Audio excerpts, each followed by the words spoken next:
À l'issue d'un entretien avec le procureur général, la famille défait Chéribin Okende lève l'option définitive d'enterrer cet ancien ministre et député national assassiné le 13 juillet 2023 sans aucune autre procédure, indique l'avocat de la famille, maître Laurent Onyemba. Bon, écoutez, le père de M. Chéribin Okende, la veuve, ses enfants, ses frères et sœurs ont constaté que ça fait 6 mois que M. Okende a été assassiné dans des conditions crapuleuses. Quel n'a pas été son étonnement de constater qu'on a fait l'autopsie il y a 4 mois et que jusqu'à aujourd'hui, on n'a pas l'issue de l'affaire.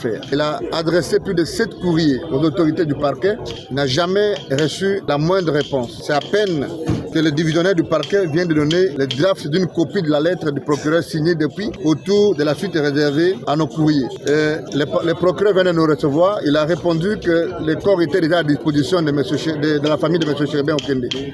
Alors, la famille estime que ne peut pas donner les corps sans avoir mis à la disposition de cette dernière les rapports de l'autopsie. Parce que si l'autopsie n'est pas à la disposition de la famille, eh bien, la famille n'a aucune latitude de la contester et de demander une contre-expertise. Poursuivons ces dires à ces sujets. Maître Laurent Onyemba estime que la famille Chéribin Okende ne compte plus sur la justice congolaise. Mais parce que la famille est aux abois, la famille est fatiguée de prolonger ses deuils, elle vient de lever l'option définitive d'enterrer M. Chéribin Okende sans aucune autre forme de procès, sans aucune procédure quelconque, sans contrainte quelconque.